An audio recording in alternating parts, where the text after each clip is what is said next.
The city already half dead, yet still refusing to fall. Every street was rubble, every suburb burned, and still the order came: hold, fight, bleed, delay. I remember the sound of the half-tracks as we rolled forward with weary Wehrmacht soldiers, the forests echoing with the dull crack of tank guns.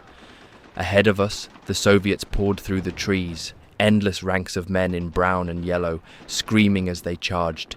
We cut them down again and again, but always more came. It was a tide without end. We clung to the forests and shattered villages as our last base. There was no time to breathe, no time to think. When the Bolsheviks broke through, we fought our way out in small groups, clutching Panzerfausts, sweating in the shadows of burning houses. I still see Hans beside me, trembling but steady, and Persson shouting orders over the roar of artillery.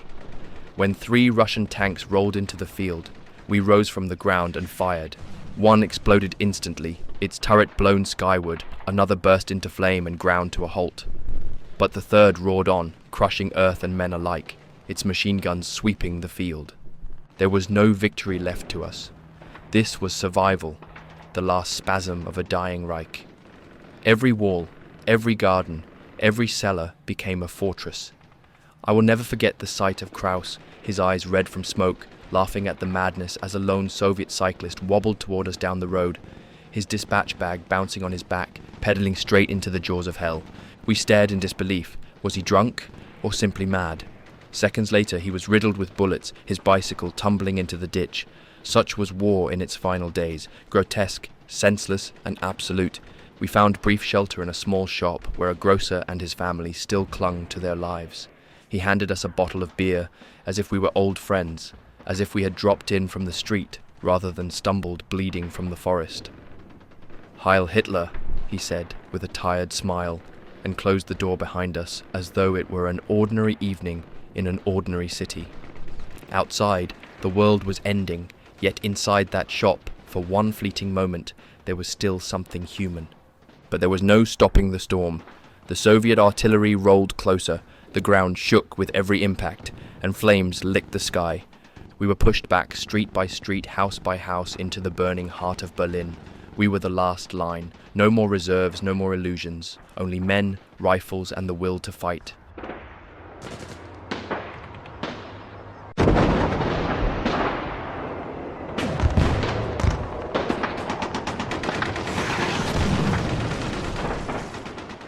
The last battle for Berlin began with what one German colonel described as a dull, continuous roar of thunder from the east.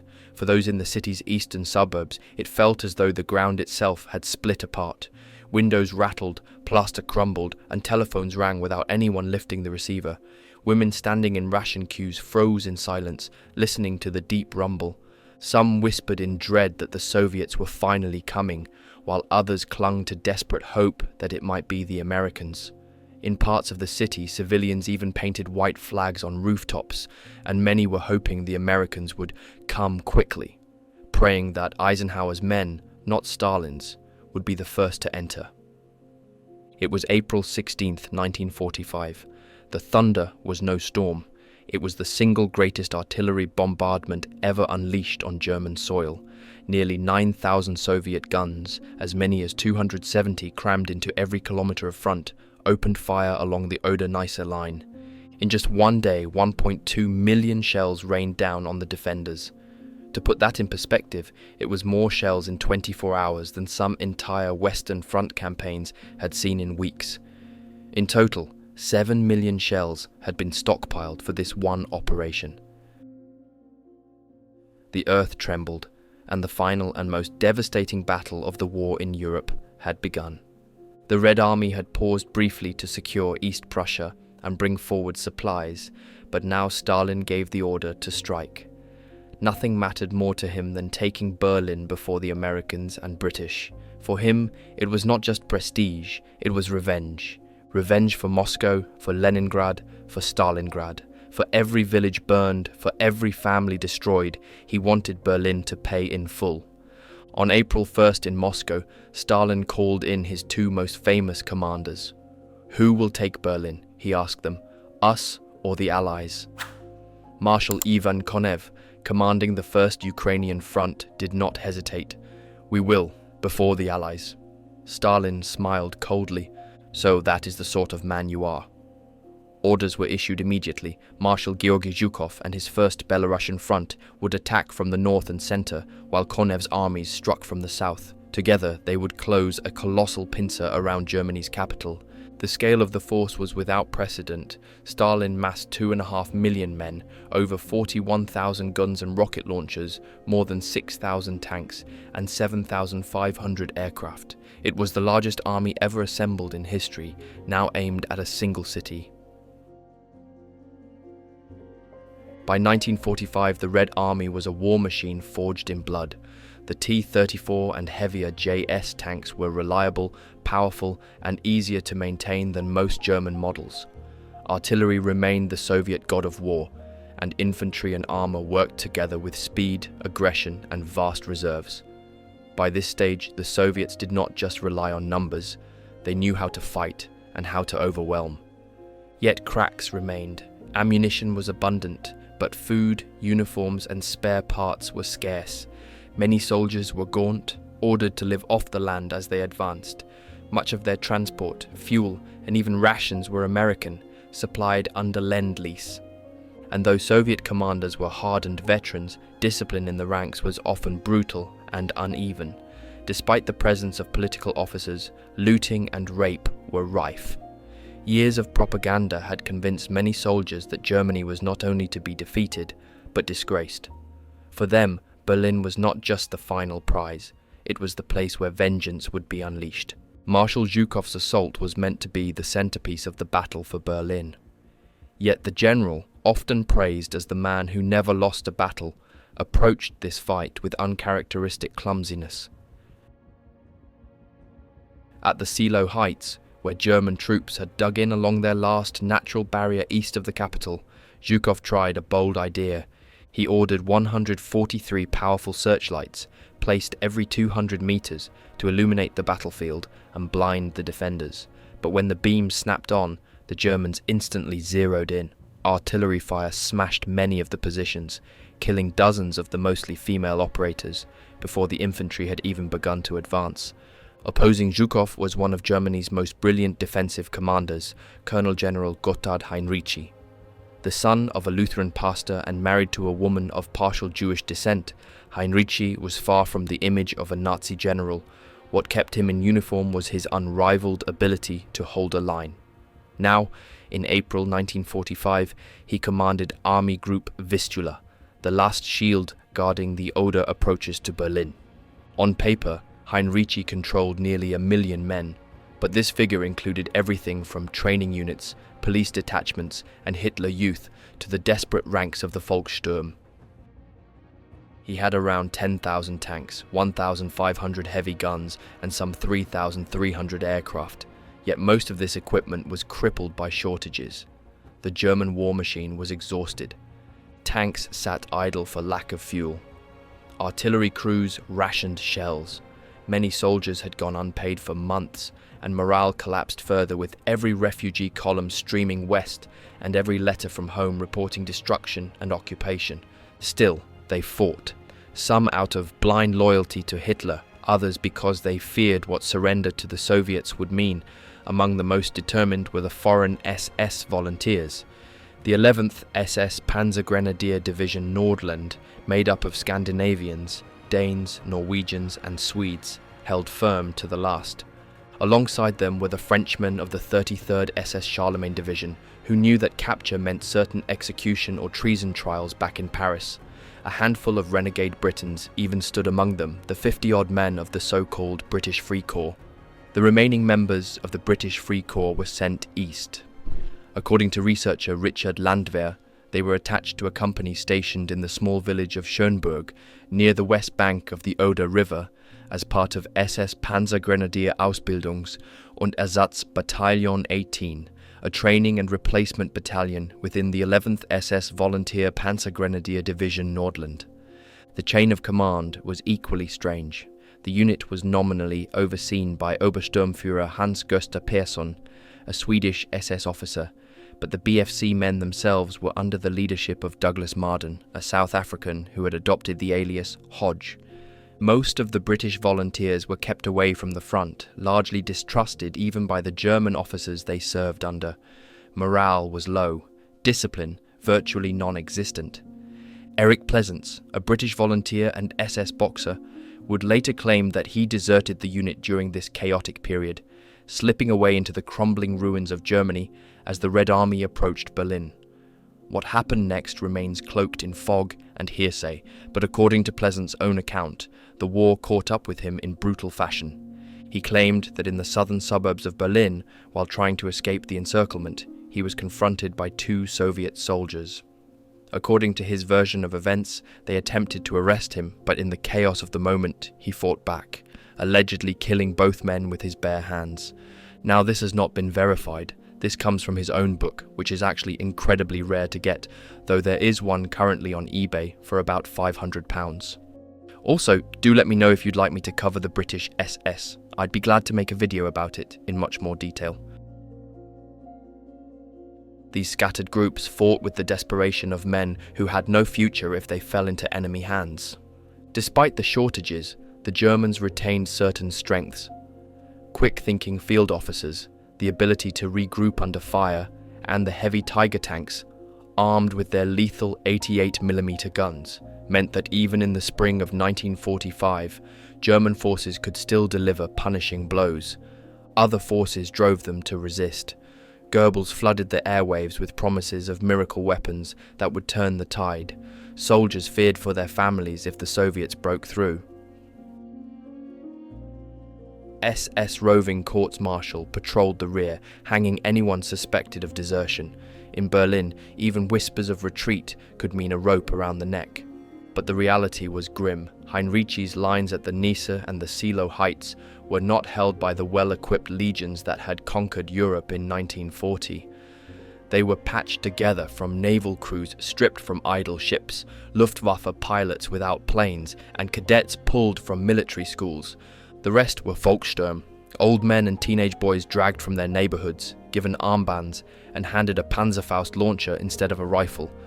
Many had no uniforms, little training, and no chance against the largest army in history bearing down on them. With Hinrici's defences dug in, Zhukov launched his assault on the Seelow heights. At first, fortune seemed to favour the Germans. Beyond the opening barrage, Zhukov's much-vaunted searchlights proved a disaster. Instead of blinding the defenders, their glare reflected off the thick smoke and dust kicked up by the bombardment. Orders and counter-orders to switch them on and off only added to the confusion. Overcast skies and heavy rain made matters worse for both sides. The Soviet shelling was nevertheless horrific. Hitler youth and raw recruits, many fighting their first battle, mistook it for the usual morning concert of artillery. The veterans knew better. The long-awaited storm had begun. Gerd Wagner of the 27th Parachute Regiment recalled that within seconds of the barrage opening, all 10 of his comrades were dead. Wagner himself woke up half-buried in a smoking shell crater, dazed and alone, barely able to crawl to safety. In another sector, an SS Panzer Battalion commander scanned through his periscope and saw the entire eastern horizon glowing as if it were on fire. The bombardment tore up the ground and shattered morale. An SS war correspondent encountered a dazed soldier wandering in the woods who had thrown away his rifle. The man admitted this was his first day on the Eastern Front.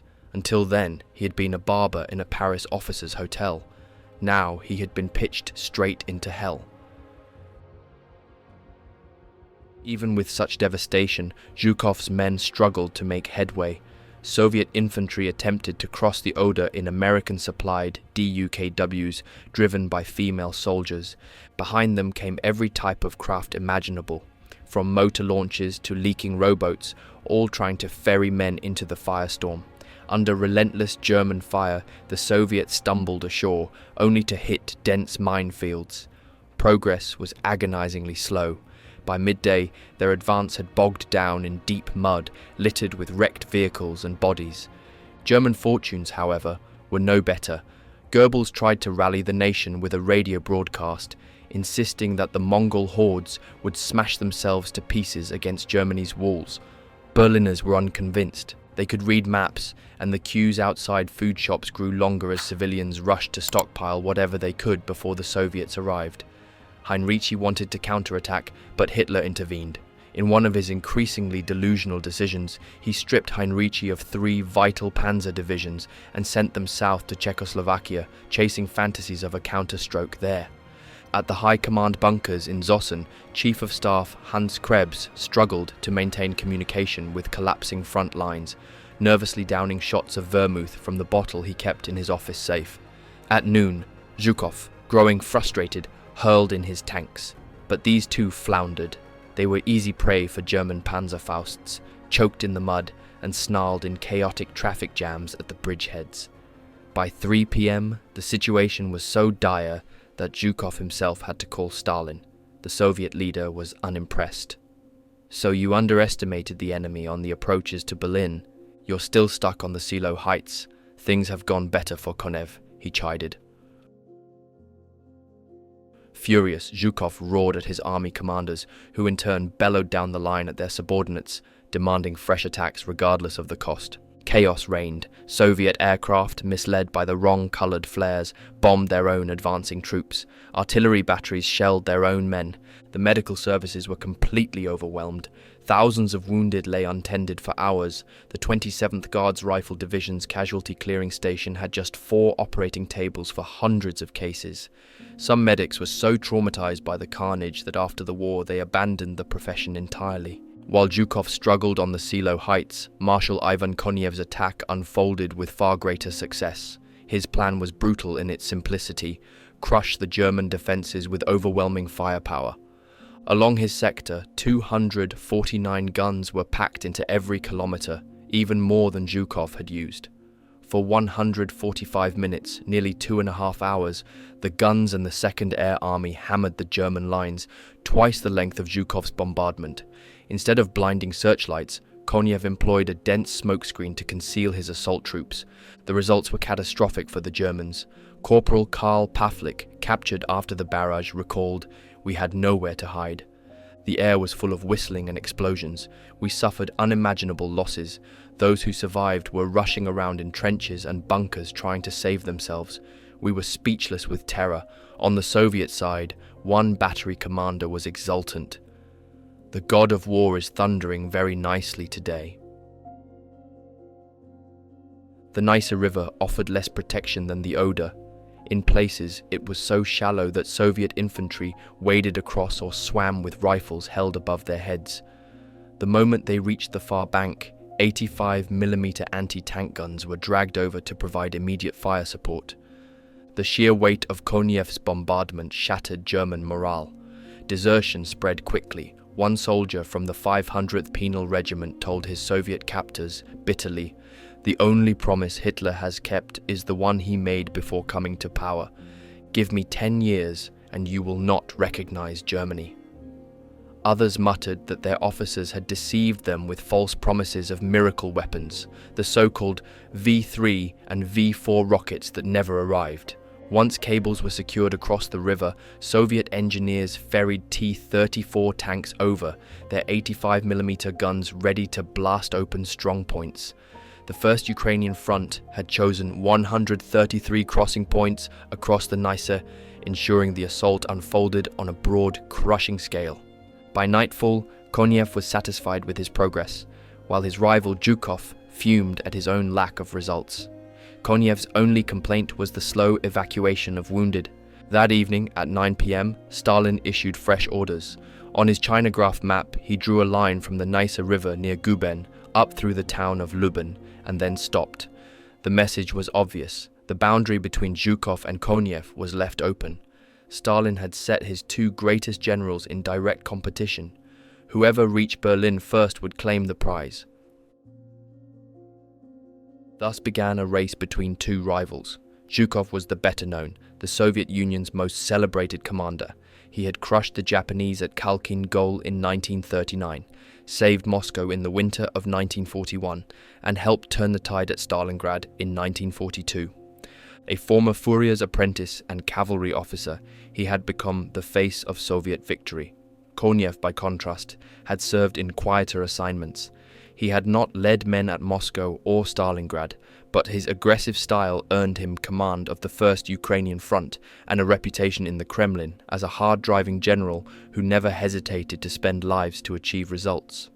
The next morning, skies over the Seelow heights cleared, and Zhukov renewed his assault. Once again, artillery and aircraft pounded the German positions.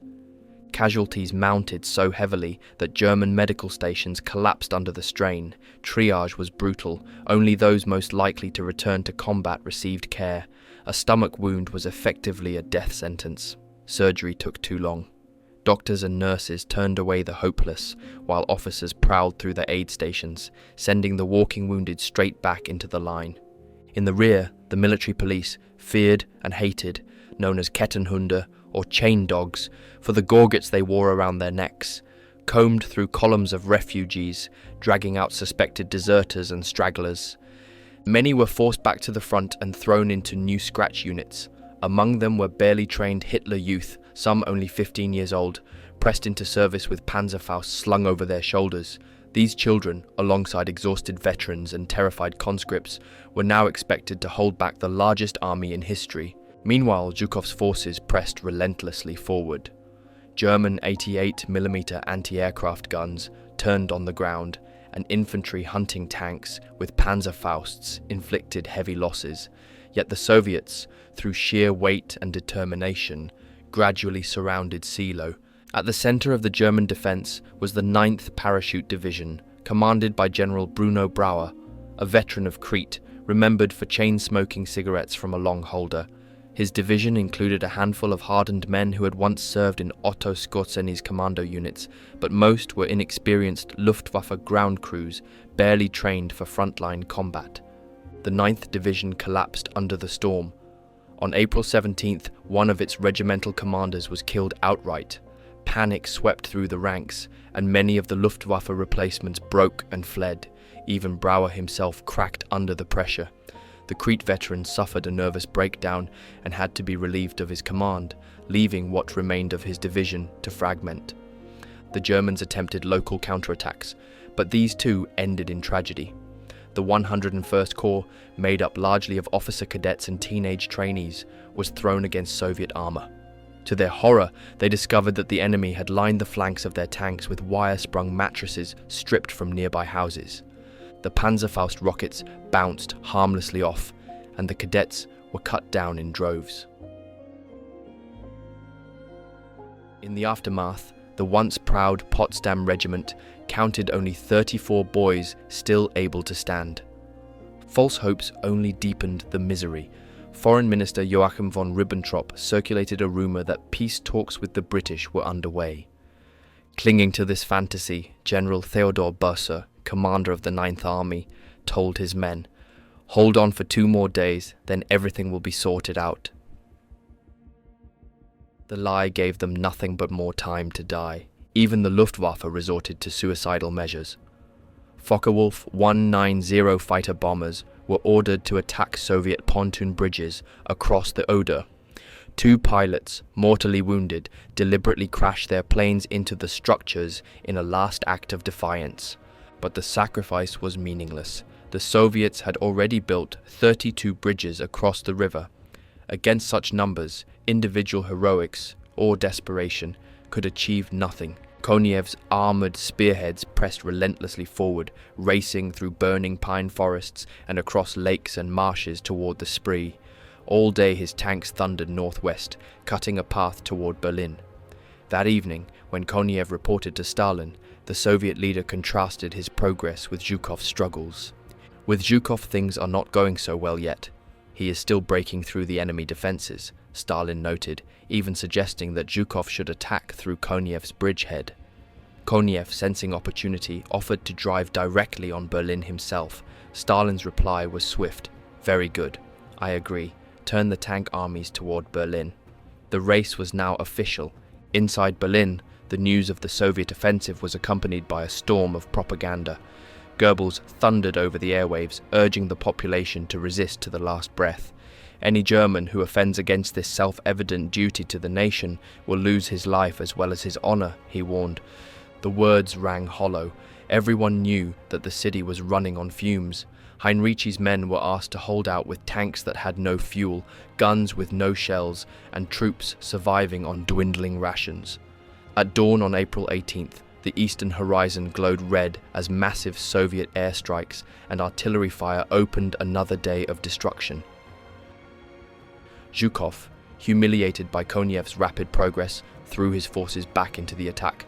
Once again, Soviet armor rolled forward into Panzerfaust ambushes, suffering heavily. But at 9:40 a.m., the Red Army finally cracked the German lines. The shattered remnants of the 7th Panzer Division, once commanded by Rommel in its glory days, fell back in chaos. By mid-afternoon, the German 9th Army itself was on the verge of being split in two. The Seelow heights had finally fallen, but at appalling cost. Zhukov lost some 30,000 men in the assault, compared to around 12,000 German dead. In just 3 days, the Soviets had bled more men than the Allies had lost in the entire campaign for Normandy. The price of breaking through to Berlin was proof of the sheer brutality of this final battle. To the south, Konev's armoured columns shrugged off a German counterattack on their flank and kept grinding westward. Resistance was weakening by the hour, for the Germans' desperation now dictated policy. Hitler ordered the Volkssturm in Berlin, poorly armed old men and boys, to be stripped from the city and sent to reinforce the collapsing 9th Army. In reality, only 10 battalions and a few anti-aircraft batteries could be spared, leaving Berlin itself defended by little more than immobile flak guns. Arthur Axmann, head of the Hitler Youth, even went so far as to offer his 15-year-old boys to General Helmuth Weidling of the 56th Panzer Corps. Armed with Panzerfausts, they were to be thrown against Soviet tanks. Weidling was outraged, exploding at the idea of sending children into the slaughter. Axmann reluctantly withdrew the order, but the regime's madness only deepened. At Plötzensee prison in Berlin, the Gestapo executed 30 political prisoners in cold blood. Meanwhile, the 9th Army itself was disintegrating. Its units split in 3 directions under pressure. The 9th Parachute Division tried to regroup, but the paratroopers had nothing left. They abandoned the battlefield, handing over their remaining ammunition to the arriving men of the SS Nordland Division. On Reichstrasse 1, the main road leading east from Berlin, a tide of refugees streamed west, shouting to the oncoming SS, "Ivan is right behind us." The Nordland Division pushed east toward the front as the exhausted masses fled in the opposite direction. At roadblocks, SS men and military police searched for deserters. Anyone caught was hanged on the spot, often in front of the same refugees who begged the SS for protection. The hypocrisy was staggering. Even as they executed others for desertion, the SS themselves were already making plans to retreat north to Schleswig-Holstein, where they hoped to surrender to the British instead of the Soviets. On April 19th, the highways became death traps. Soviet aircraft prowled overhead, striking relentlessly at anything that moved, civilian or military. Columns of refugees were torn apart alongside broken remnants of German units. The 101st Corps, made up of officer cadets and trainees, dissolved completely, abandoning their weapons in panic. Stragglers formed ad hoc battle groups, fighting briefly for a village or a crossroads before scattering again. It was the image of an army in total collapse, fighting in fragments while the Red Army closed in with unstoppable force. All the disasters unfolding at the front seemed to mean little to Adolf Hitler, now directing a war that was already lost from the depths of his bunker in the Reich Chancellery Gardens. There, surrounded by compliant generals and ever-loyal secretaries, he lived in a twilight world detached from reality. On April 20th, 1945, under clear skies, the Führer marked his 56th birthday, the last he would ever see. The day was interrupted by the next-to-last American air raid on Berlin. With the postal system collapsing, there were few gifts from the German people, but the Nazi elite gathered one final time to pay their respects. Hermann Göring arrived after abandoning his lavish country estate at Karinhal. He had stripped it bare of priceless art treasures before ordering Luftwaffe engineers to rig it with explosives. Without looking back, he pressed the detonator, reducing his mansion to rubble, and then drove in his enormous car to Berlin to honor Hitler. The gathering in the bunker was more funeral than birthday. Aside from Goebbels and Hitler's personal secretary Martin Bormann, most of the Nazi hierarchy were already plotting their escape. Göring planned to retreat to Bavaria, Heinrich Himmler to Schleswig-Holstein, and Albert Speer to the mountains of southern Germany. Hitler accepted a sack of donations collected by ordinary soldiers, remarking only that it felt lighter than in years past. At the daily staff conference, the collapsing front was discussed in tones of resignation. Hitler declared he would remain in Berlin to share the fate of the capital. His subordinates quietly devised their own exit strategies. Later that day, he appeared in what would be his final newsreel, reviewing a detachment of Hitler Youth. The boys, some scarcely old enough to shave, had been awarded Iron Crosses for destroying Soviet tanks with Panzerfausts. The frail Führer, hiding his trembling left arm behind his back, walked slowly down the line, patting the children on the cheek while medals were pinned to their tunics. That evening, deep underground, his mistress Eva Braun presided over a champagne party to celebrate his birthday. Outside Hitler's bunker, life in Berlin was collapsing.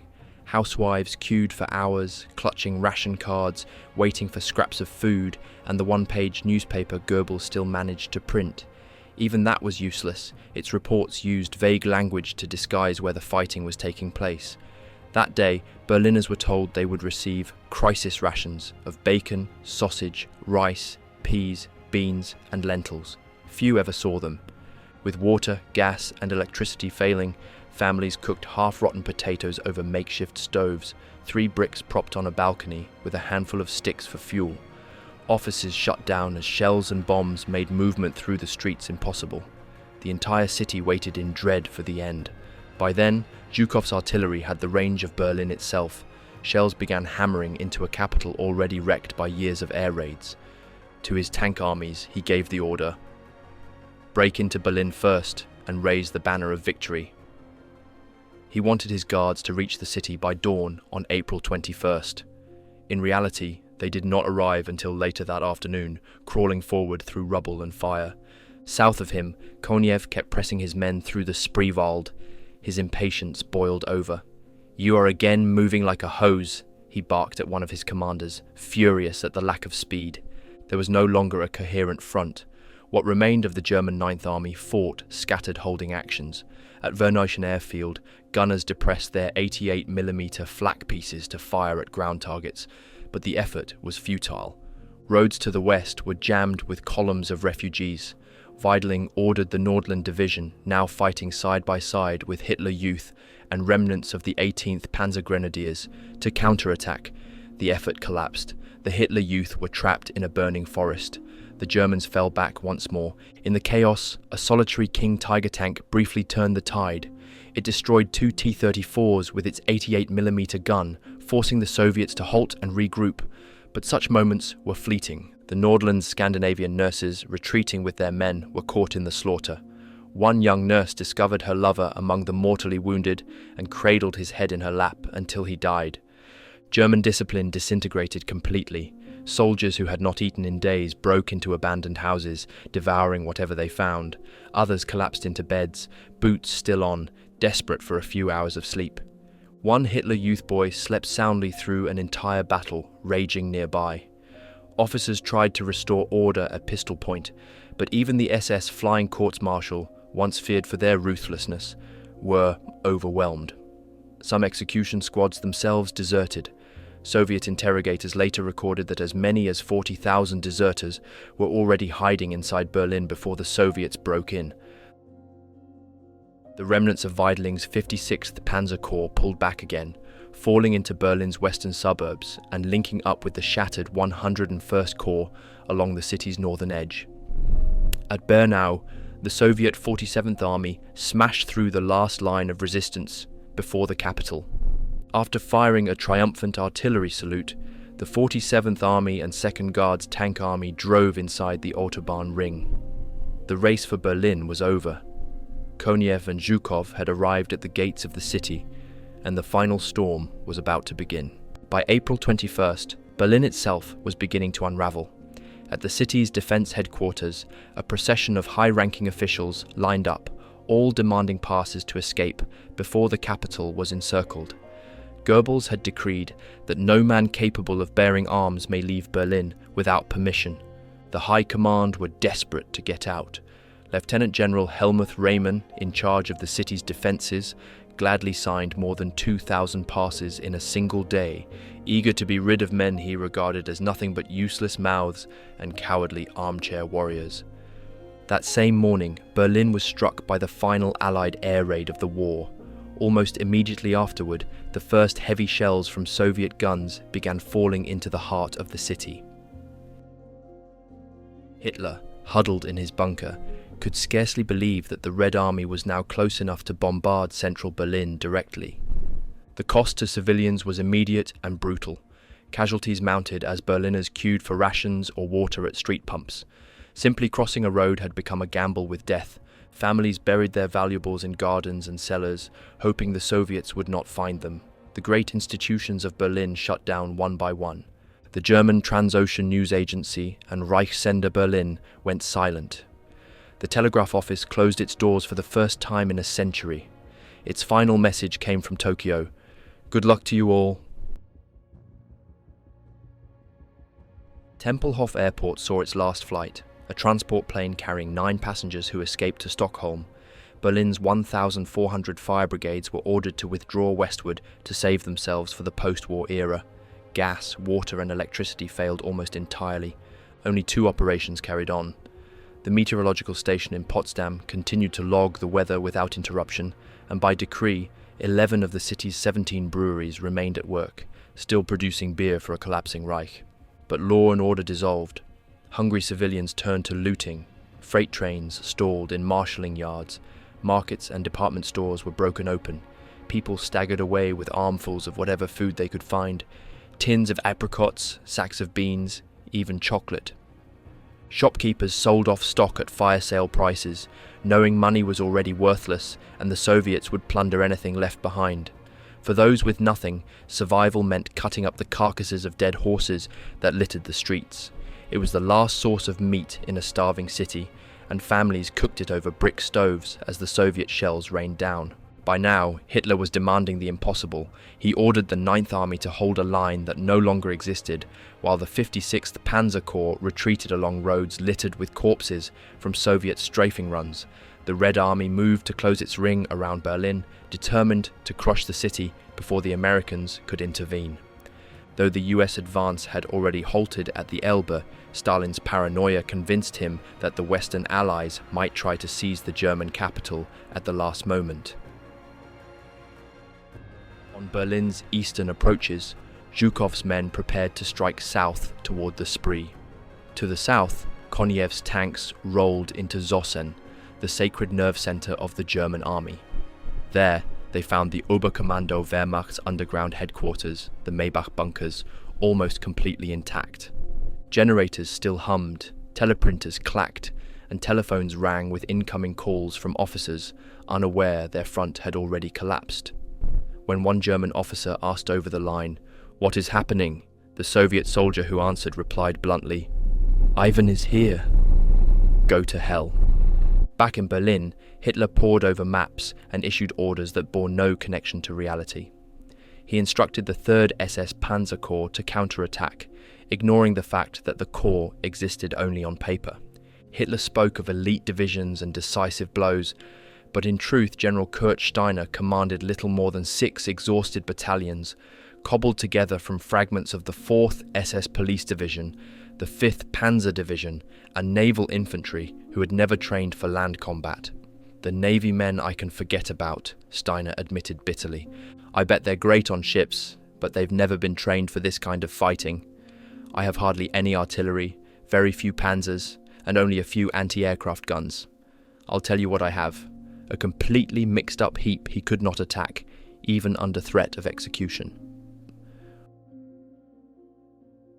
On the evening of April 22nd, Hitler dismissed Lieutenant General Helmuth Reimann as Berlin's commander and bizarrely promoted a little-known officer, Colonel Ernst Keither, straight to lieutenant general. By the next day, the appointment was cancelled, leaving Berlin with no commander at all as Soviet forces entered the suburbs. Zhukov's men reached Oranienburg, where they liberated hundreds of French prisoners who immediately waved tricolour flags and began marching west toward freedom. Konev's troops tightened the southern ring, advancing to the Teltow Canal. There, a massive Wehrmacht ration depot stood on the north bank. Exhausted soldiers begged for food, only to be refused by the administrator because the proper paperwork had not been completed. Instead, he set fire to the storehouses, destroying what could have fed thousands. As Soviet forces pushed deeper, they began combing through civilians, uncovering disguised German soldiers. The wave of looting and rape began in earnest. Homes were stripped of furniture, bedding, and even light bulbs, while women faced the full violence of Soviet vengeance. That same day, 2 councils of war took place. General Helmuth Weidling gathered his officers, who all pleaded for permission to break out, some to link up with the shattered Ninth Army, others, like the Nordland Division, hoping to reach Steiner in the north, but there was no escape. Weidling's men were at the breaking point. Filthy, hollow-eyed, unshaven soldiers who had not tasted their iron rations in over a week. They scavenged abandoned houses for tins of pork and stale bread. The Ninth Army fared no better. Its men wandered in small groups, out of fuel and out of order. Communications were so broken that even Army Group Vistula no longer knew where the front line was. That afternoon, Hitler demanded news of Steiner's counterattack. When told none had occurred, he erupted in a rage. Before his terrified staff, Hitler ranted that the war was lost. He declared that he would stay in Berlin and kill himself rather than surrender. It was his most violent outburst yet, shaking even those accustomed to his tantrums. Goebbels, summoned to the bunker, declared his loyalty and moved his wife and 6 children into the underground shelter to share Hitler's fate. By evening, Hitler calmed himself and clung to yet another fantasy. He ordered General Walter Wenck's 12th Army, positioned on the Elbe against the Americans, to disengage and march northeast to rescue Berlin. It was impossible, but written orders were drawn up. Many in Hitler's circles seized the moment to abandon the capital, escaping south in Operation Seraglio. Secretaries, aides, and doctors fled by air to Berchtesgaden, while others began burning Hitler's personal papers. Even as shells pounded the city above, the bunker below remained stocked with fine food and alcohol. The mood turned to drunken resignation. Discipline evaporated. Everyone knew the war would end only with Hitler's suicide. On April 23rd, Soviet bombardment intensified. The Red Army brought up colossal 600mm siege guns and turned them on Berlin's massive flak towers. These concrete giants still sheltered thousands of civilians who had already lost their homes. Amid the terror, a diarist noted the grim everyday horrors. A deserter hanged from the end of a U-Bahn tunnel, his corpse twisted by boys for sport. The same diarist, scouring for coal, stumbled upon soft-faced children under huge steel helmets, so tiny and thin in uniforms far too large for them. To her, this grotesque sight of children in oversized uniforms was nothing less than abuse. Field Marshal Wilhelm Keitel personally delivered Hitler's written order to General Walter Wenck: attack east and liberate Berlin. Wenck knew the command was madness. His 12th Army was facing the Americans on the Elbe, not the Soviets.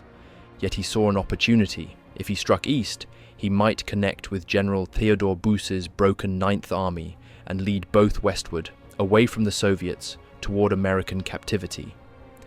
Driving from unit to unit in his Kübelwagen, Wenck told his men bluntly, "It's not about Berlin anymore. It's not about the Reich anymore. It's about saving lives." Back in Berlin, General Helmuth Weidling phoned the Führerbunker to report his crumbling situation.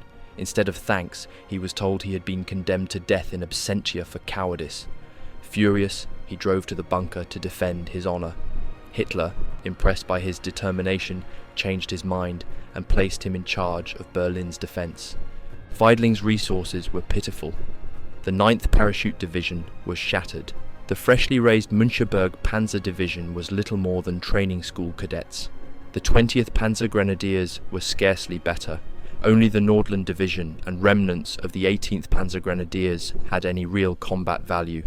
Altogether, he commanded perhaps 45,000 men, reinforced by 40,000 Volkssturm, midshipmen flown in by Admiral Dönitz, the giant flak towers, and 2,000 fanatical SS men of Wilhelm Monke's Leibstandarte guarding the Reich Chancellery.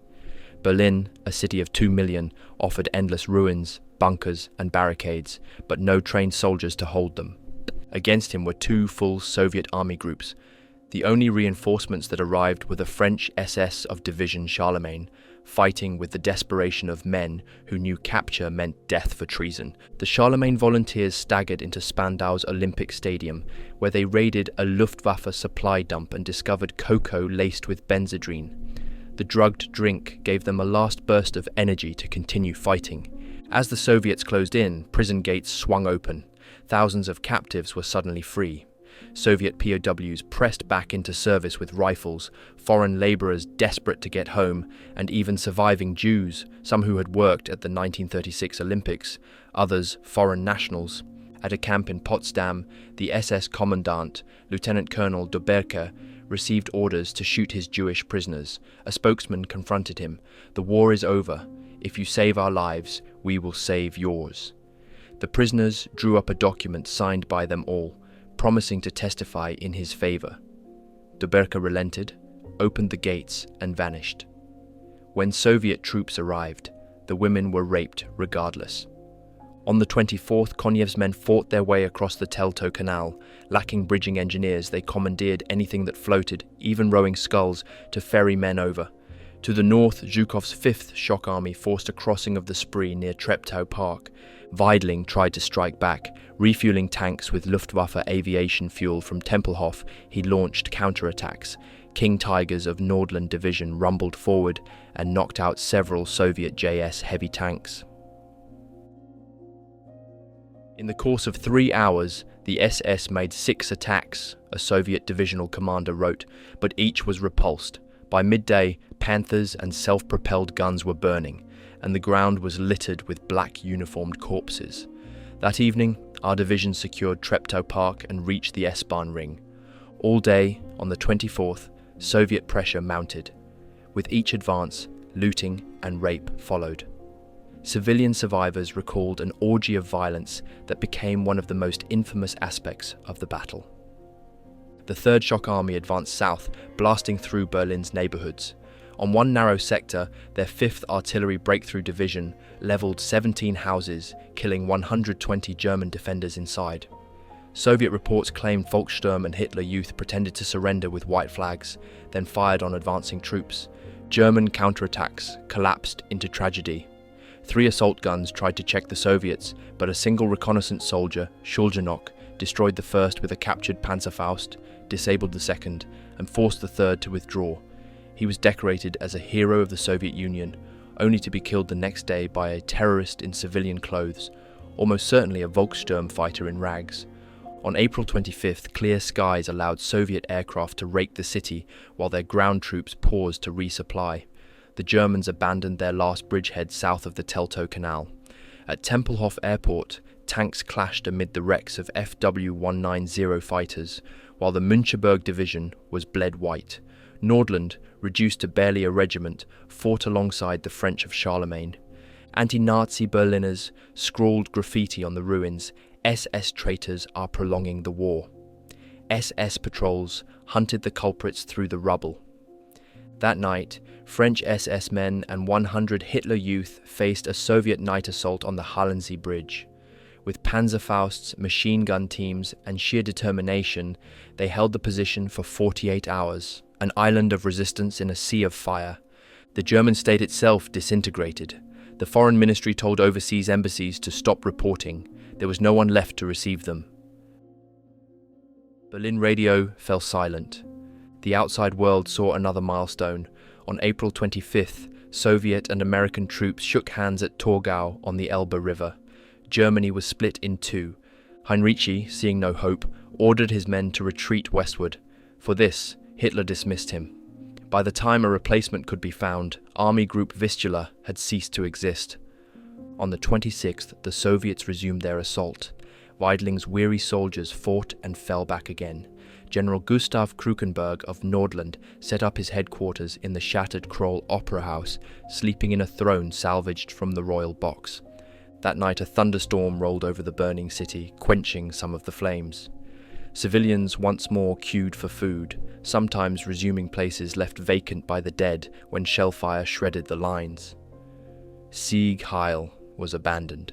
Neighbours now greeted each other with a single word: survive. Women carried buckets of water through sniper fire. Radio stations begged them to take up arms, though few did. Looting was rampant. Respectable Berliners stormed abandoned shops, bartering stolen goods for bread. Those trapped behind Soviet lines faced plunder and assault. Many of the worst crimes came not from frontline soldiers but from second-wave troops, released POWs who poured into Berlin in a frenzy of violence. Women as young as 14 and as old as 60 were raped repeatedly. One family, the Antsers, remained hidden in their cellar from April 24th to May 4th, too terrified to emerge after suffering brutal attacks. This terror, coupled with Goebbels' shrill propaganda, the Panzer Bear newspaper promising salvation by Wenck's army, kept resistance alive. The Waffen-SS continued to improvise defences, placing riflemen in upper floors where Soviet tank guns could not reach, and Panzerfaust crews in cellars and rubble. Soviet tanks countered with machine gunners riding on their hulls to rake every window, or by welding bed springs onto their armour to deflect Panzerfaust blasts. Urban fighting became a nightmare. Drawing on Stalingrad, Soviet troops advanced house by house and room by room, blowing holes in walls to throw grenades into the next chamber. Satchel charges, flamethrowers, and pickaxes tore open defences. For Berlin's 2 million civilians, there was no mercy. Families were driven from their cellars at gunpoint, their valuables seized, and women separated for rape. Yet even the attackers suffered. Many Soviet officers were inexperienced, their men exhausted and careless. Mortars exploded in their tubes from faulty fuses. Soldiers unfamiliar with German weapons blew themselves up using captured grenades.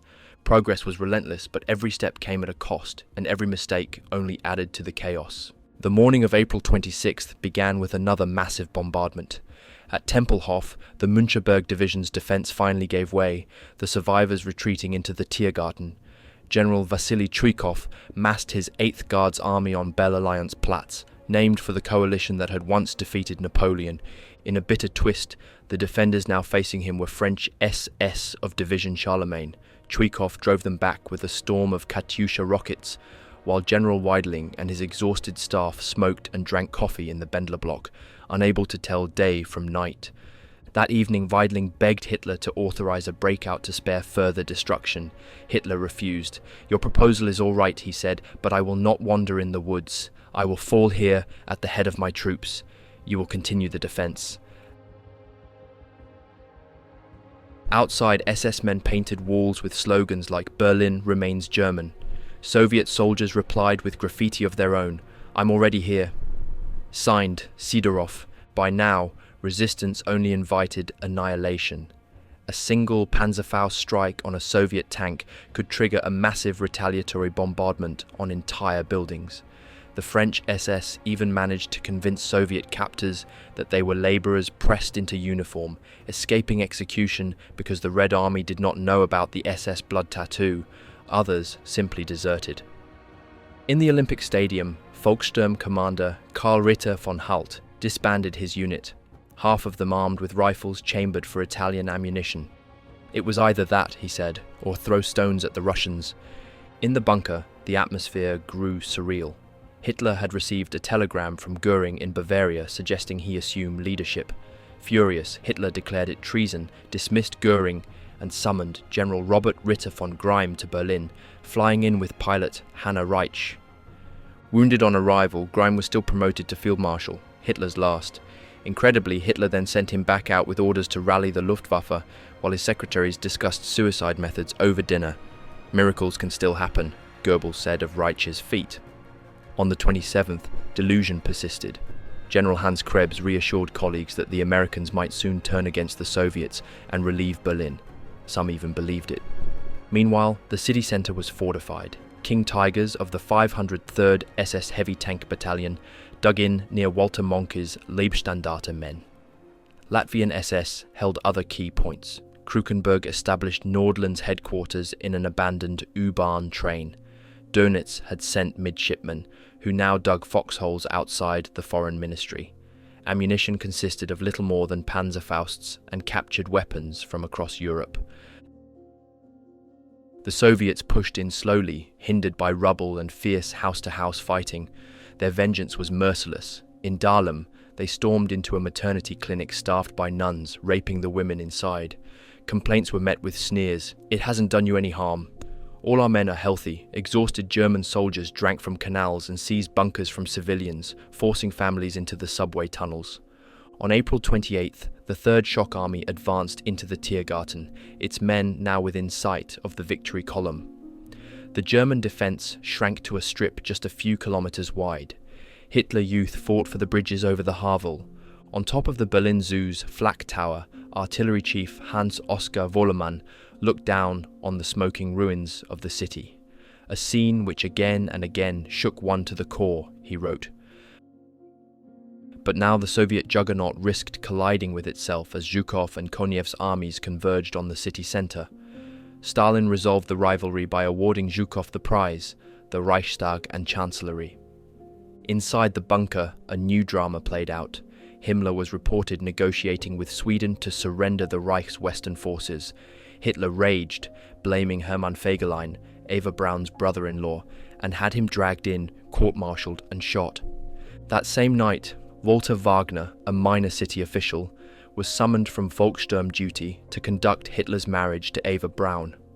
After the midnight ceremony, Hitler dictated his last will and testament, blaming the Jews for Germany's ruin. He named Admiral Dönitz as his successor, Goebbels as Chancellor. Goebbels wrote his own will, pledging suicide for himself and his family. Hours later, Wagner was killed by Soviet shellfire on his way home. Above ground, the Soviets hammered on. Liquor stores were plundered, civilians brutalized. Some women gave themselves to individual Red Army soldiers, hoping it might spare them from gang rape. Meanwhile, SS squads shot anyone who dared hang white flags. The stench of rotting corpses, charred flesh, and pulverized buildings spread across the city. The Soviets prepared their final assault. On April 28th, the 150th and 171st Rifle Divisions were ordered to seize the Reichstag and the Chancellery by May 1st, the sacred day of communism. At 6 p.m, Germans tried to blow a key bridge over the Spree. The charges only sagged the structure, still passable. Soviet infantry stormed across under artillery fire at point-blank range. By midnight, as Hitler celebrated his wedding underground, the Red Army had secured its bridgehead.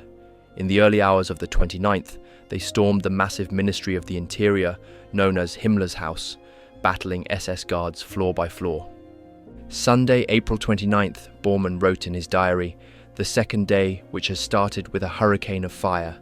Inside the bunker, everyone now waited for Hitler to end it. Outside, the Soviets battered Himmler's house with howitzers at close range, advanced on Gestapo headquarters, and pressed deeper into the ruins. Exhausted German defenders barely responded. Volkssturm and Hitler Youth melted away. SS men still fought hard, the French of Charlemagne knocking out scores of tanks. One battalion commander said they fought with only one idea: the communists must be stopped. Others claimed they fought to leave a final anti-Bolshevik example for the future. By April 30th, Berlin was in its death throes. Zhukov's 8th Guards Army stormed north across the Landwehr Canal into the Tiergarten. Some men swam the water under fire, others slipped through sewers to outflank the defenders. At the Potsdamer Bridge, the Soviets used a ruse. They set oil-soaked rags and smoke canisters on a T-34. Believing it destroyed, the Germans held their fire. By the time they realized the trick, the Red Army was already across. Inside the bunker, General Weidling told his staff it was time to consider a breakout. But the morning brought a new Soviet onslaught. At dawn, the 150th Rifle Division went forward against the Reichstag, the symbol Stalin demanded above all others. A battalion commander, Captain Neustroev, peered through the smoke and asked, "What's that grey building ahead?" His exasperated regimental commander snapped, "Neustroev, that's the Reichstag." The building had been turned into a fortress by the Leibstandarte SS. In front of it lay a collapsed tunnel filled with water, an improvised moat.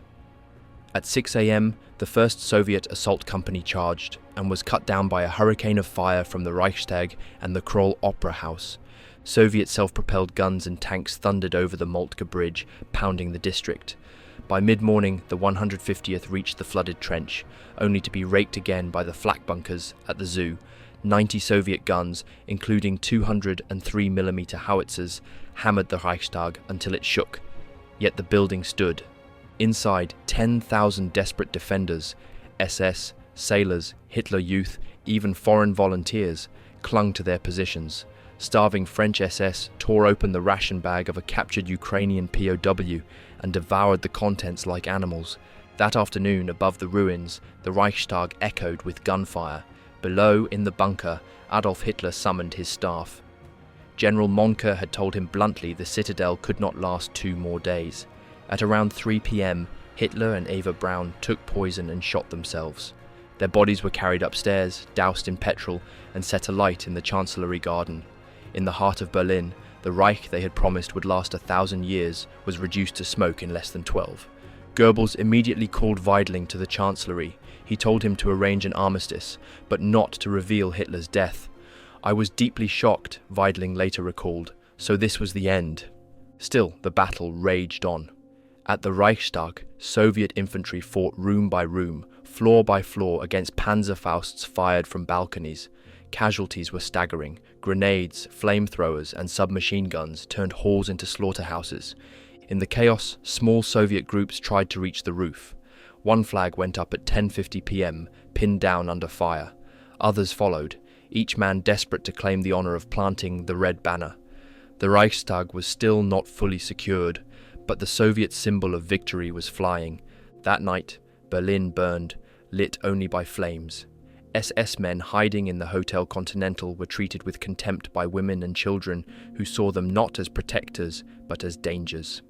Nurses in field hospitals quietly confiscated wounded soldiers' weapons, so the Red Army would not use them as an excuse to massacre the wards.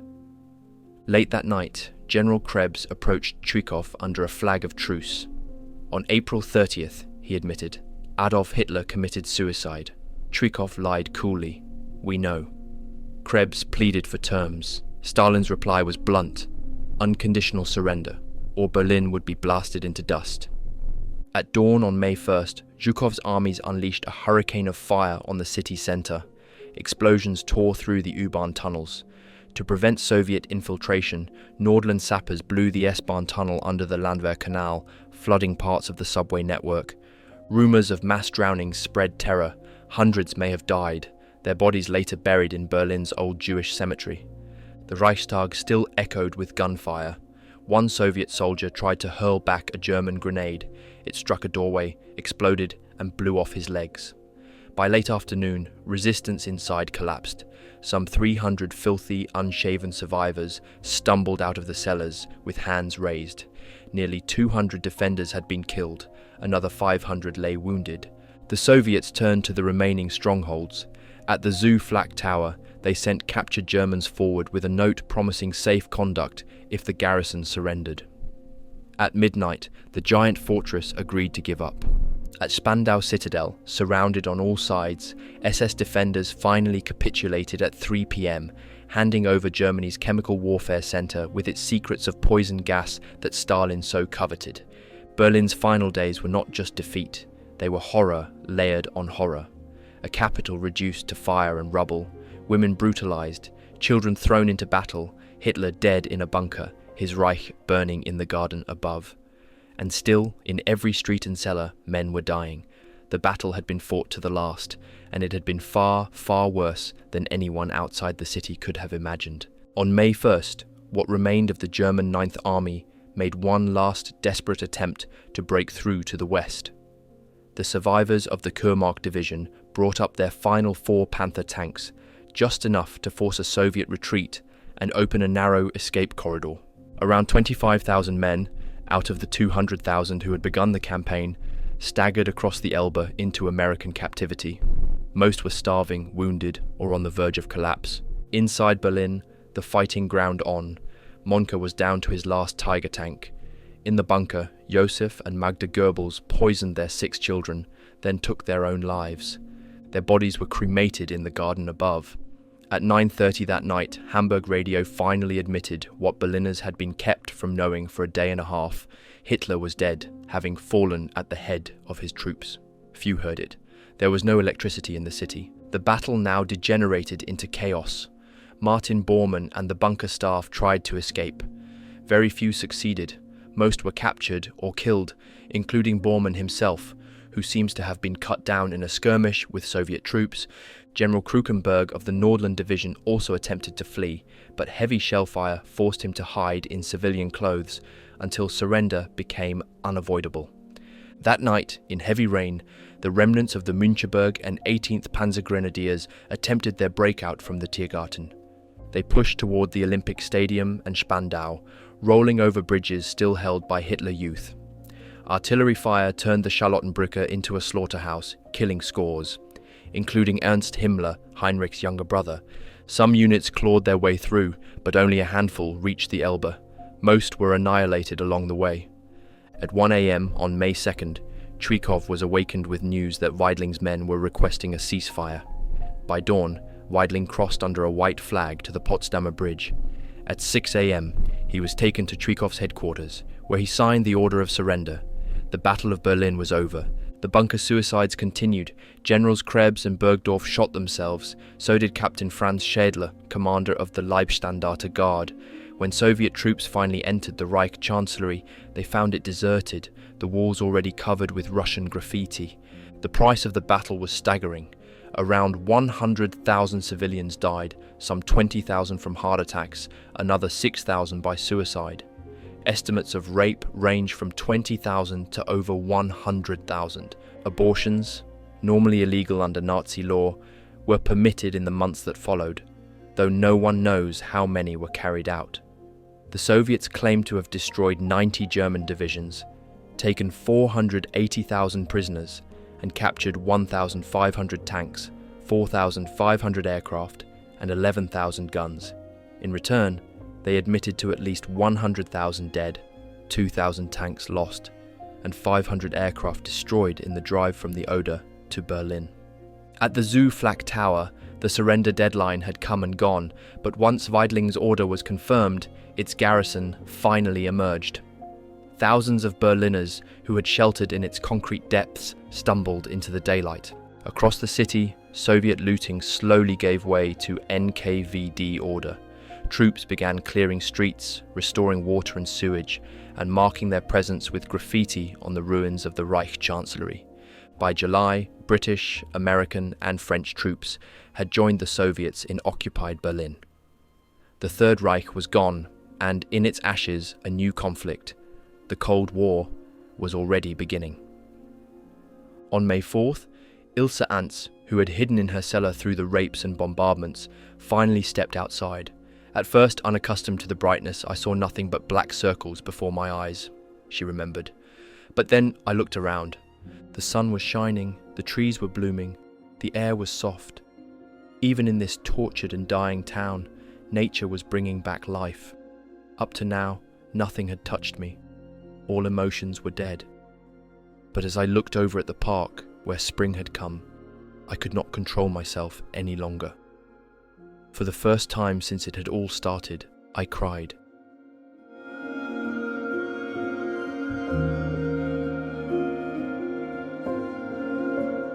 That brings us to the end of today's video. I hope you found this look into the final, desperate days of the Battle of Berlin both immersive and thought-provoking. These stories remind us of the human cost of total war and why history should never be forgotten. If you enjoyed the video, please consider leaving a like. It really helps more people discover the channel. And if you're new here, make sure to subscribe so you don't miss future documentaries. I release regular videos covering untold stories, forgotten battles, and personal accounts from World War II, so there's always more history to uncover. You can also share your thoughts in the comments below. I'd love to hear what you think about today's story. Which part struck you the most? Do you want to see more first-hand accounts or larger battle overviews? Your feedback helps shape the future of the channel. Thanks again for watching and for supporting the work that goes into bringing these stories back to life. Until next time, stay curious, and I'll see you in the next video.